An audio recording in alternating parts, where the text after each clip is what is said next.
किशोरीलाल ने खुदकुशी कर ली, किसी ने इतना कहा और चौराहे पर लोगों को चर्चा का यह मुद्दा मिल गया। मगर क्यों की? भीड़ में से सवाल उछला।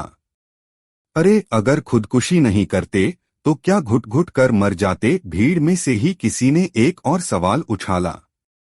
आपके कहने का मतलब क्या है? तीसरे आदमी ने सवाल पूछा।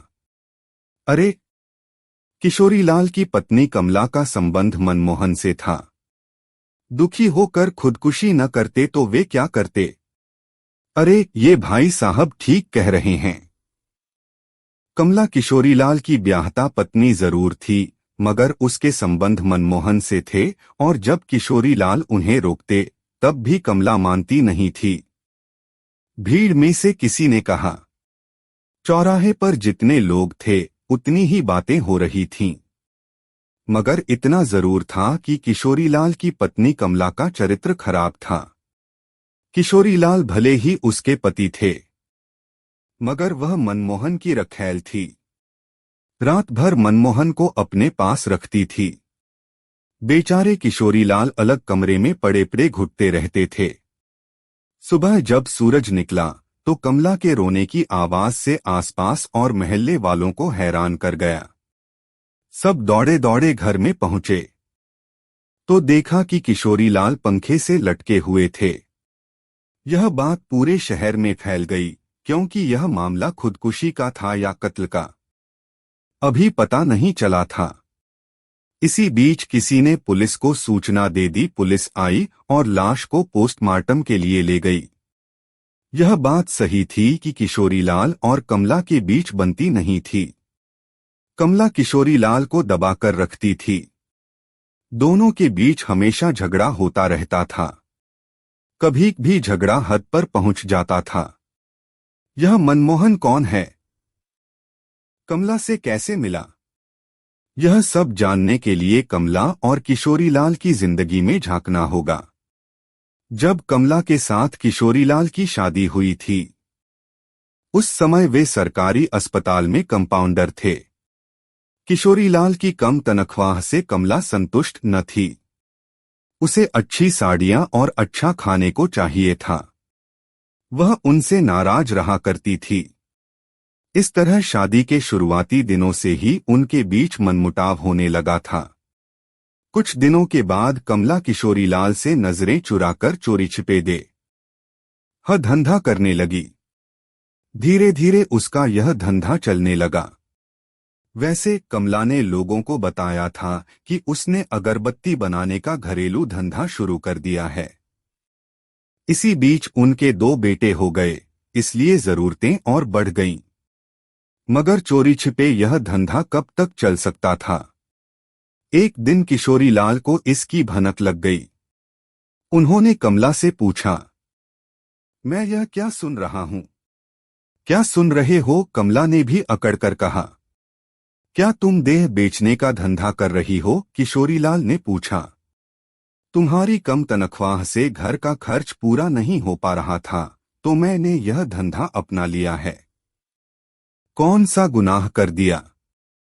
कमला ने भी साफ बात कहकर अपने अपराध को कबूल कर लिया।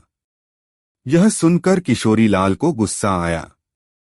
वे कमला को थप्पड़ जड़ते हुए बोले, बेगैरत, देह धंधा करती हो तुम?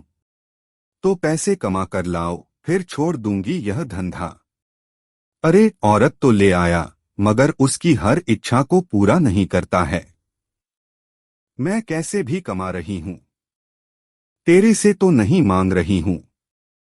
कमला भी जवाबी हमला करते हुए बोली और एक झटके से बाहर निकल गई। किशोरीलाल कुछ नहीं कर पाए। इस तरह कई मौकों पर उन दोनों के बीच झगड़ा होता रहता था। इसी बीच शिक्षा विभाग से शिक्षकों की भर्ती हेतु थोक में नौकरियां निकलीं। कमला ने भी फॉर्म भर दिया। उसे सहायक टीचर के पद पर एक गांव में नौकरी मिल गई। चूंकि गांव शहर से दूर था और उस समय आने जाने के इतने साधन न थे, इसलिए मजबूरी में कमला को गांव में ही रहना पड़ा। गांव में रहने के चलते वह और आजाद हो गई। कमला ने 10 से 12 साल इसी गांव में गुजारे। फिर एक दिन उसने अपने शहर के एक स्कूल में ट्रांसफर करवा लिया, मगर उनकी लड़ाई अब भी नहीं थमी। बच्चे अब बड़े हो रहे थे। वे भी मम्मी पापा का झगड़ा देखकर मन ही मन दुखी होते थे, मगर उनके झगड़े के बीच न पड़ते थे। जिस स्कूल में कमला पढ़ाती थी वहीं पर मनमोहन भी थे। उनकी पत्नी व बच्चे थे, मगर सभी उज्जैन में थे। मनमोहन यहाँ अकेले रहा करते थे। कमला और उनके बीच खिंचाव बढ़ा। ज्यादातर जगहों पर वे साथ साथ देखे गए। कई बार वे कमला के घर आते और घंटों बैठे रहते थे। कमला भी धीरे धीरे मनमोहन के जिस्मानी आकर्षण में बंधती चली गई। ऐसे में किशोरीलाल कमला को कुछ कहते तो वह अलग होने की धमकी देती, क्योंकि अब वह भी कमाने लगी थी। इसी बात को लेकर उनमें झगड़ा बढ़ने लगा। फिर मोहल्ले में यह चर्चा चलती रही कि कमला के असली पति किशोरीलाल नहीं मनमोहन हैं। वे किशोरीलाल को समझाते थे कि कमला को रोको, वह कैसा खेल खेल रही है। इससे मोहल्ले की दूसरी लड़कियों और औरतों पर गलत असर पड़ेगा। मगर वे जितना समझाने की कोशिश करते, कमला उतनी ही शेरनी बनती। जब भी मनमोहन कमला से मिलने घर पर आते, किशोरीलाल सड़कों पर घूमने निकल जाते और उनके जाने का इंतजार करते थे। पिछली रात को भी वही हुआ। जब रात के 11 बजे किशोरीलाल घूमकर बेडरूम के पास पहुंचे, तो भीतर से खुसुर फुसुर की आवाजें आ रही थीं। वे सुनने के लिए खड़े हो गए। दरवाजे पर उन्होंने झांक कर देखा तो शर्म के मारे आंखें बंद कर लीं। सुबह किशोरीलाल की पंखे से टंगी लाश मिली। उन्होंने खुद को ही खत्म कर लिया था। घर के आसपास लोग इकट्ठा हो चुके थे। कमला की अब भी रोने की आवाज आ रही थी। इस मौत का जिम्मेदार कौन था? अब लाश के आने का इंतजार हो रहा था। शवयात्रा की पूरी तैयारी हो चुकी थी। जैसे ही लाश अस्पताल से आएगी, औपचारिकता पूरी करके श्मशान की ओर बढ़ेगी।